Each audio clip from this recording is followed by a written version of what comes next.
Hello. Today we are going to start our last chapter of our syllabus, which is on Bhagat Singh.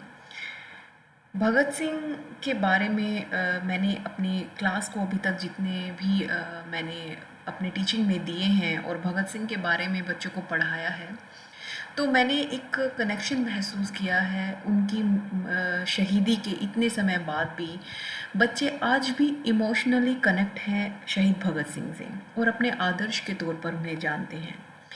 आप में से बहुत सारे young बच्चे हैं, कोई 19, 18, 20, 21 तक क्रॉस कर चुका है। सोचिए आपसे ही 2-3 साल बड़ा एक ऐसा नौजवान जो 23 वर्ष की उम्र में शहीद हो गया था और जिसने इस देश के लिए इतना कुछ कर दिया 23 साल की उम्र में ही, जो कि आज तक आज़ादी के भी 74-75 वर्षों बाद तक और अपनी मृत्यु के भी तकरीबन 90 से भी अधिक वर्षों बाद आज भी वो याद किए जाते हैं। तो शहीद भगत सिंह का नाम जो है बड़े गर्व से आज जो है भारतीय समाज में आज भी लिया जाता है। तो इसके पीछे क्या कारण रहे हैं, क्यों शहीद भगत सिंह अपनी इस छोटी सी उम्र में इतना कुछ समझ पैदा कर गए थे अपने अंदर, इतना कुछ वो सोच विचार कर गए थे। उन्होंने भी बुक्स भी लिखी, उन्होंने अपने आइडियाज़ भी दिए, अपने विचार भी दिए। 23 साल के उस युवा लड़के के आज हम अपने सिलेबस में पॉलिटिकल आइडियाज़ पढ़ रहे हैं, राजनीतिक विचार पढ़ रहे हैं। सोचिए कि आप आपसे 4-5 साल बड़ा होगा मैक्सिमम शहीद भगत सिंह ये युवा।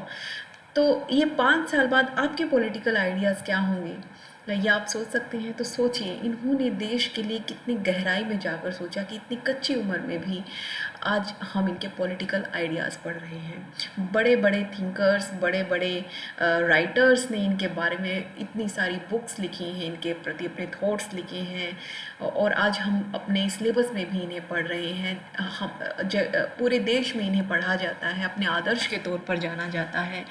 तो आज उसी महान जो है क्रांतिकारी नौजवान क्रांतिकारी की हम बात करने वाले हैं, वो है शहीद भगत सिंह।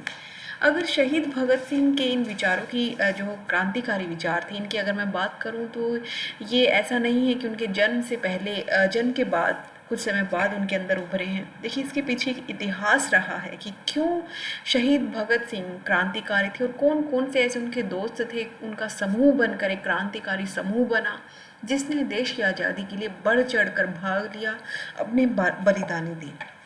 अगर बात करें कांग्रेस के कांग्रेस जब बनी थी 1885 से, तो आपको कई बार मैंने पढ़ा है कि 1885 से 1905 तक कांग्रेस की कमान जो है नरमपंथी दल के हाथों में थी और धीरे धीरे 1905 तक आते आते कुछ नौजवान लोगों का समूह उभर रहा था जो कि गर्मपंथी थे, जो जिन्होंने कि फ्रांस, जर्मनी, इटली, अमेरिका का संघर्षपूर्ण इतिहास पढ़ा था, उसका अध्ययन किया था और जाना था कि युवाओं की भूमिका कैसी हो सकती है और युवा कैसे बदल सकते हैं किसी भी देश को।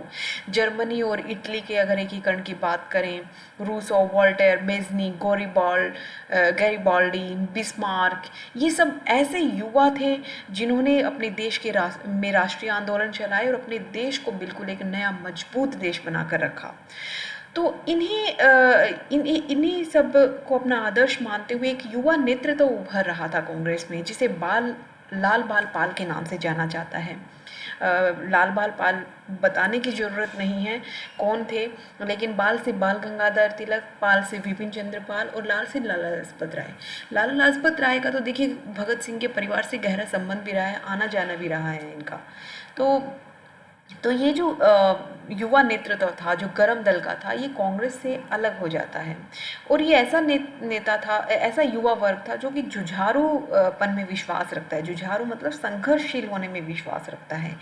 इन युवाओं ने कांग्रेस के जो पुराने नेता थे, जो कि अनुनय विनय, प्रार्थना याचना, ब्रिटिश नीतियों में विश्वास रखते थे, ऐसे बड़े ही नरम दल वाले साधनों का इस्तेमाल करते थे, उसका इन्होंने कट्टर विरोध किया। इन युवाओं ने अविश्वास प्रकट किया और आने पर एक समय बाद उन्होंने जो है क्रांतिकारी रुख अपनाने के लिए युवाओं को एकत्रित करना शुरू कर दिया। तो आम जनता तो ये जो करमदल युवा थे, ये आम जनता को बहुत प्रभावित करने लगे। प्रभावशाली इनका जो है प्रभाव देखने को मिलता है आम जनता पर। इन कांग्रेसी नेताओं के साथ साथ अनेक भारतीयों ने भी कुछ हिंसक साधनों का प्रयोग करके अंग्रेजों से देश को स्वतंत्रता दिलवाने का निश्चय किया था। इसी तरह का जो है एनवायरनमेंट में क्रांतिकारी व देशभक्त परिवार में सरदार भगत सिंह का जन्म हुआ, जिसने न केवल अपना सर्वस्व देश को समर्पित कर दिया, बल्कि हंसते हंसते फांसी के फंदे को भी चूम लिए।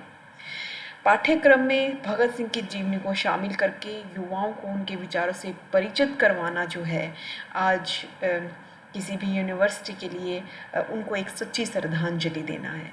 तो इसी में आगे बढ़ते हैं। हम सबसे पहले उनकी लाइफ हिस्ट्री का आज हम डिस्कशन करने वाले हैं।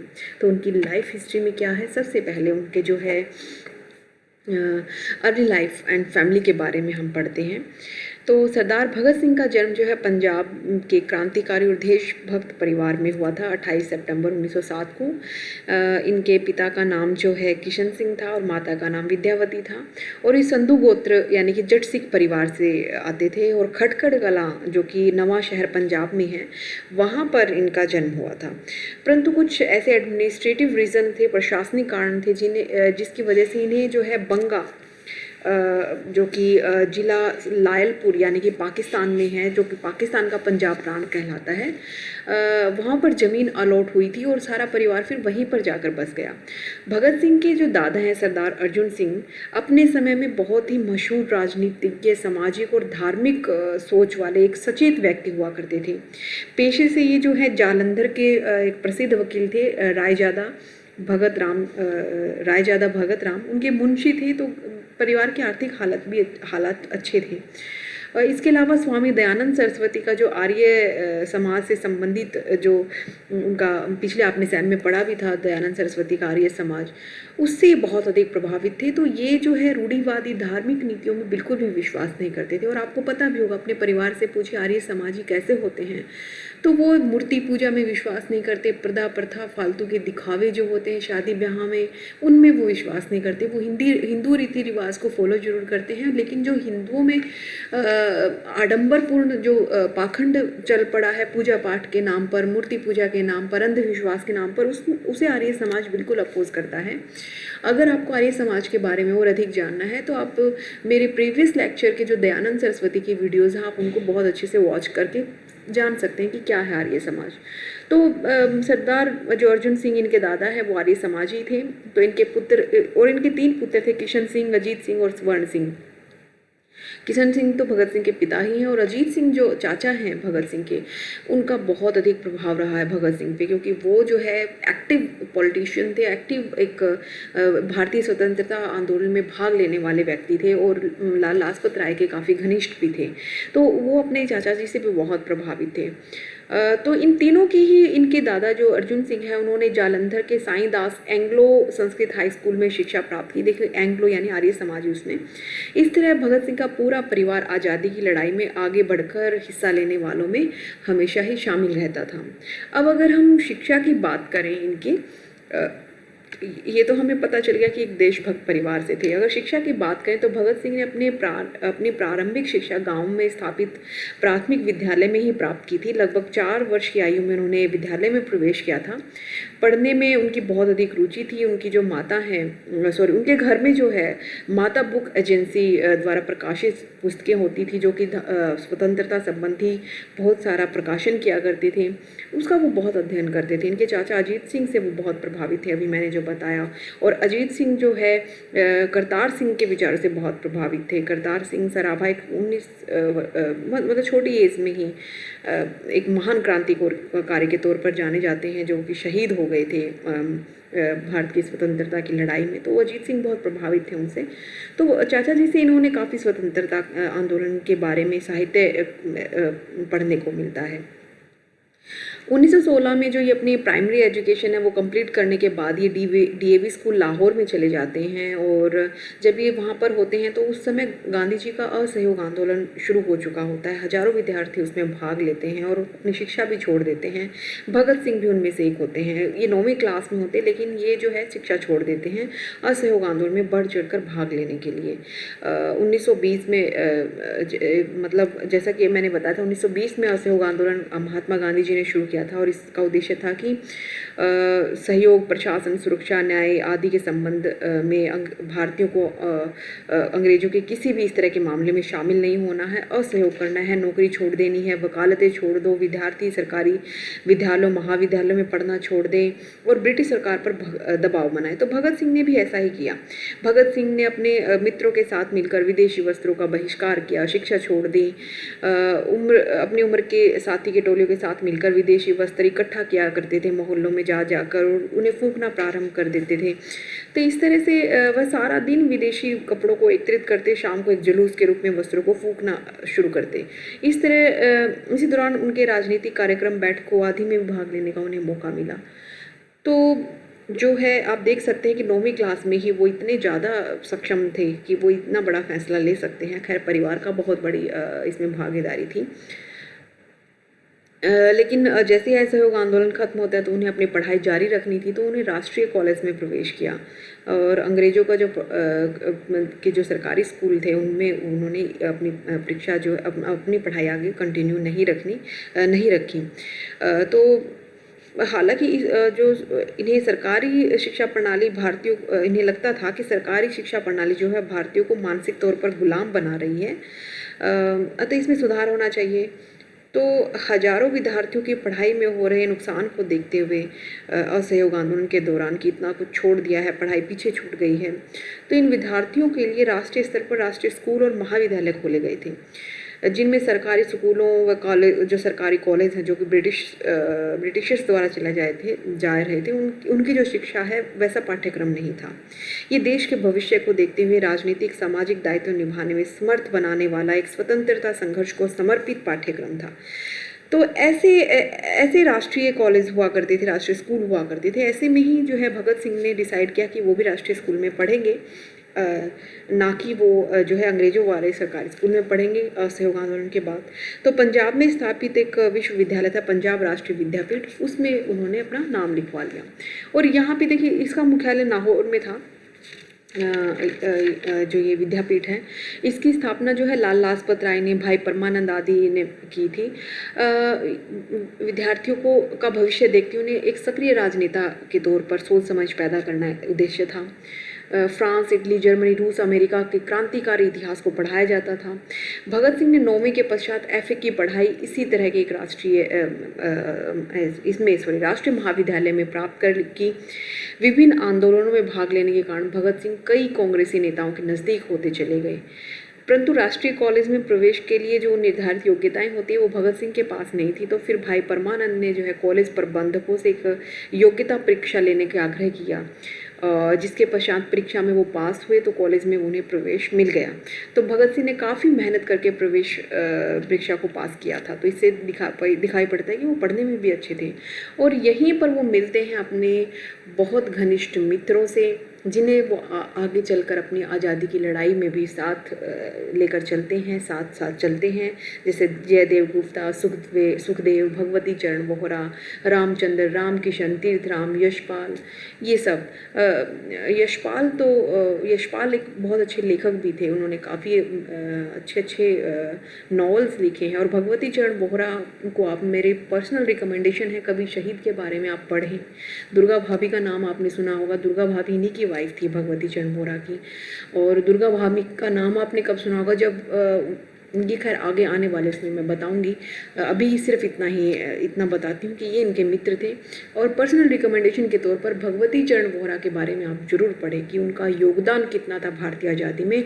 बहुत सारे ऐसे शहीद हैं जिन्होंने खुद को देश की आज़ादी में झोंक दिया, शहीद हो गए, जिन्होंने अपने जीवन के बारे में नहीं सोचा, अपनी गृहस्थी, अपने घर के बारे में नहीं सोचा, बस देश के बारे में सोचा, ऐसे बहुत सारे शहीदों का हमें पता तक भी नहीं है। तो भगवती चरण वोहरा का क्या योगदान रहा और उनकी मृत्यु कैसे हुई, ये आप जरूर देखिएगा। और अगर आप कहेंगे तो मैं इसके ऊपर एक अलग से वीडियो लेक्चर भी बना सकती हूँ भगवती चरण वोहरा पे। तो ये इस तरह से ये अपने जो है क्रांतिकारियों से के संपर्क में आते हैं, अजीत सिंह से अत्यधिक प्रभावित होते हैं, क्रांतिकारियों के संपर्क में आते, जैसे सचिंदर सान्याल, जयचंद्रा, विद्यालंकर, इन सब से। तो कैसे देखिए, जब असहयोग आंदोलन अपनी चरम सीमा पर था तो अचानक महात्मा गांधी ने चोरा चोरी की हिंसक भीड़ की 22 पुलिसकर्मियों को मार देने की घटना के बाद जो है उन्होंने आंदोलन वापस ले लिया। इससे नौजवानों का विश्वास गांधी में बहुत घट गया। तो उन्होंने नई राह चुनने का फैसला किया। इसी दौरान भगत सिंह की मुलाकात कानपुर स्थित United all India revolutionary party के, जिसका केंद्र संयुक्त प्रांत था, के झंडे के अधीन पंजाब में क्रांतिकारी आंदोलन की उन्होंने शुरुआत की थी। इस आंदोलन का आरंभ श्री सचिंद्र नाथ सान्याल ने किया था। सान्याल की भेंट राष्ट्रीय कॉलेज के प्रोफेसर जयचंद्र विद्यालंकर से हुई थी। उन्होंने इसमें उन्हें काफ़ी योगदान दिया था। सान्याल को भगत सिंह के पारिवारिक पृष्ठभूमि का भी पता था। वह भगत सिंह के पिता किशन सिंह और चाचा अजीत सिंह से भी मिल चुके थे। इस समय भारत में कई अन्य क्रांतिकारी संगठन भी अपनी ओर से इस दिशा में प्रयास कर रहे थे। अतः इन सभी संगठनों को एक एक करके इस आंदोलन का रूप दिए जाने की तैयारी जो है की जाने लगी। इस तरह राष्ट्रीय कॉलेज में पढ़ते हुए भगत सिंह का इनकलाबी झुकाव रखने वाले दर्जनों युवकों से संपर्क भी हो जाता है। बल्कि संपर्क ही नहीं होता, बल्कि इस कॉलेज में गुजारे दिन निर्णायक भूमिका अदा करते हैं आने वाले समय में। अब थोड़ा सा उनकी जो पर्सनल लाइफ पर हम करते हैं कि उनकी शादी की तैयारियां हो रही थी, और उसके संबंध में भी एक रोचक प्रसंग मैं आपको बता रही हूँ। क्योंकि देखिए, भारत में बाल विवाह का उस समय प्रचलन था। तो ये 15 वर्ष के थे और इनकी दादी की अंतिम इच्छा थी कि उनकी मृत्यु से पहले जो है वो भगत सिंह का विवाह देख लें। और उस टाइम वो FA कर रहे थे और इनके लिए रिश्ते भी आ रहे थे। लेकिन भगत सिंह विवाह नहीं करना चाहते थे, बल्कि वो खुद को देश की आज़ादी में समर्पित करना चाहते थे। इसलिए वो क्या है, घर से लाहौर आ गए, वहाँ सचिंदर सान्याल से मिले, इस विषय पर चर्चा की।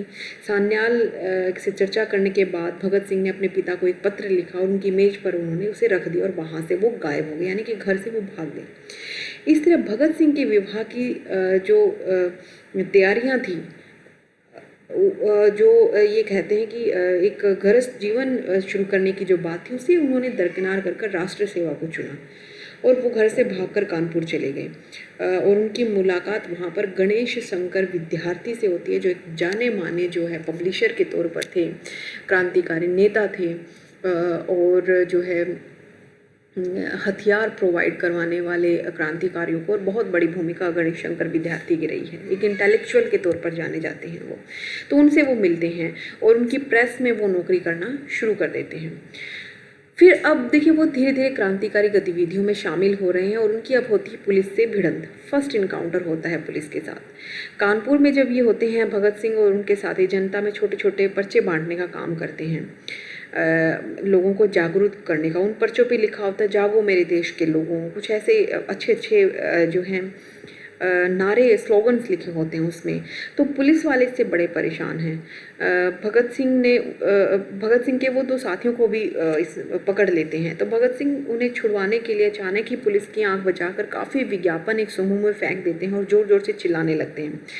पुलिस वाले जब समूह की ओर लपके तो भगत सिंह ने दो साथियों को पकड़कर बैठे पुलिस वालों को धक्का देकर अपने साथियों को छुड़वा लिया और वहाँ से भाग निकले। जब पुलिस ने इनका पीछा किया तो इन युवकों ने गोलियां चला दी, जिसके कारण पुलिस को पीछे हटना पड़ा। परंतु यह युवा पुलिस की निगाह में चढ़ गया। और अंत में सान्याल से विचार विमर्श करने के बाद वो वापस जो है कानपुर से पंजाब चले जाते कुछ समय के लिए अंडरग्राउंड होने के लिए। और वहाँ पर वो अपने दादी से भी मिलना चाहते हैं, जो कि जिनकी स्वास्थ्य हालत अच्छी नहीं होती है।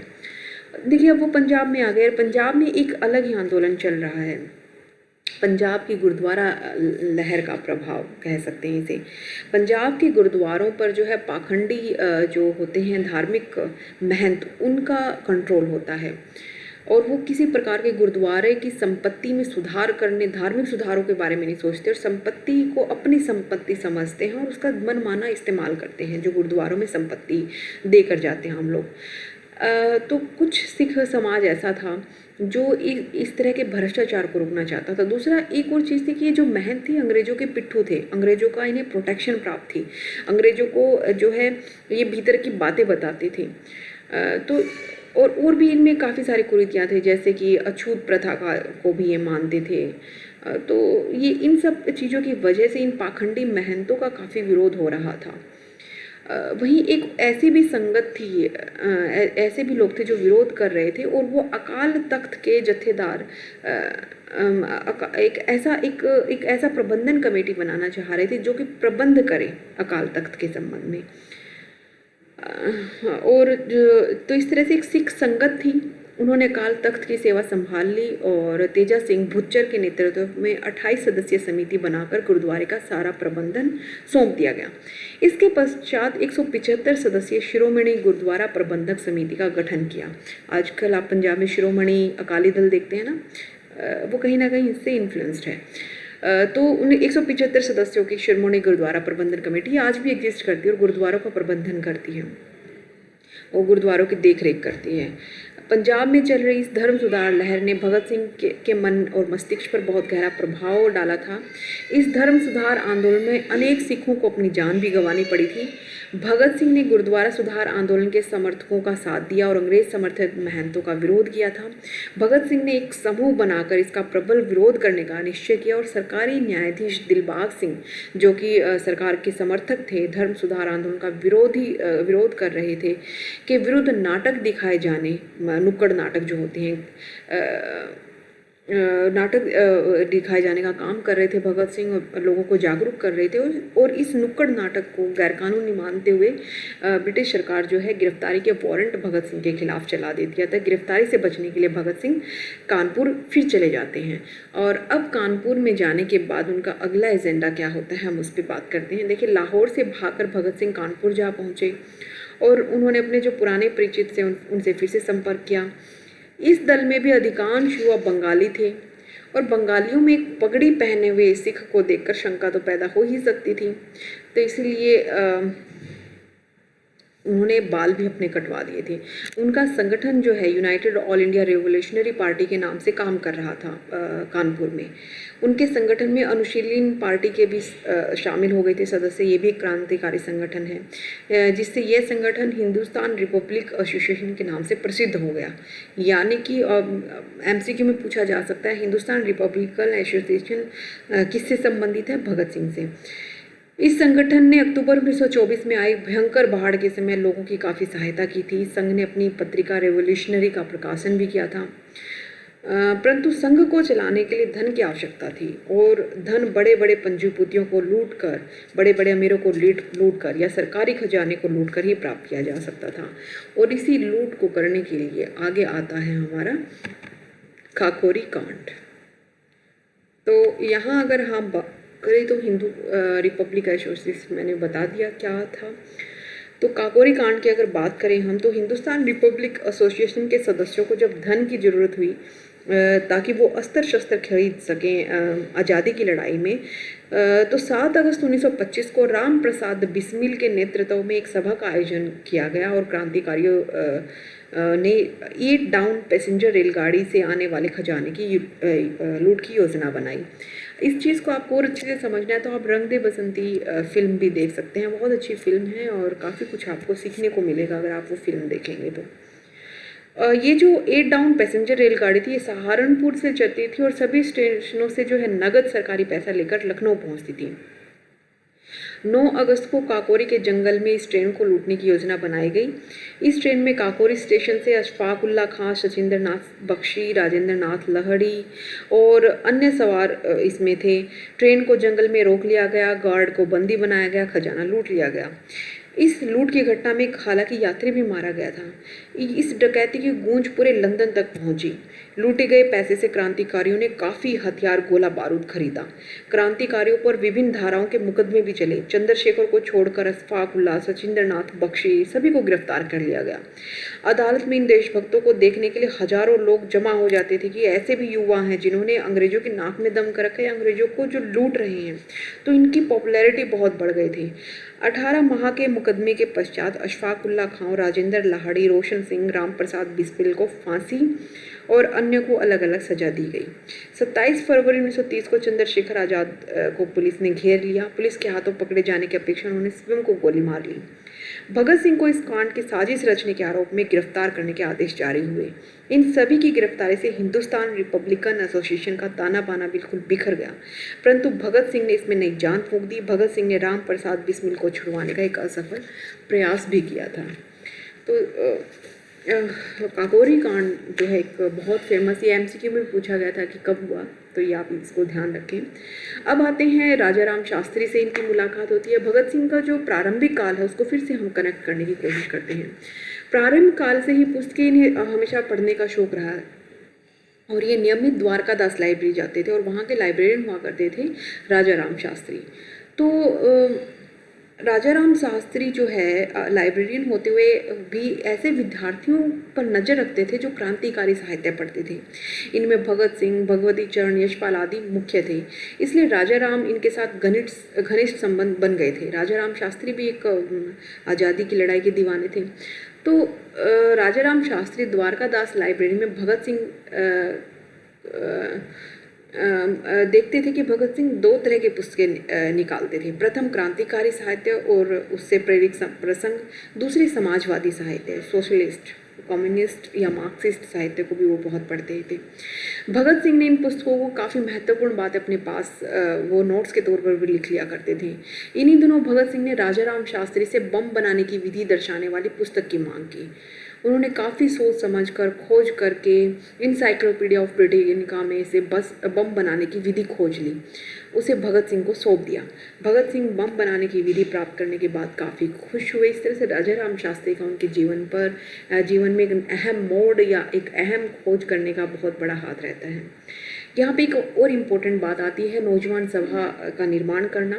यंग इंडियन एसोसिएशन का मार्च 1926 में इसका निर्माण किया गया था।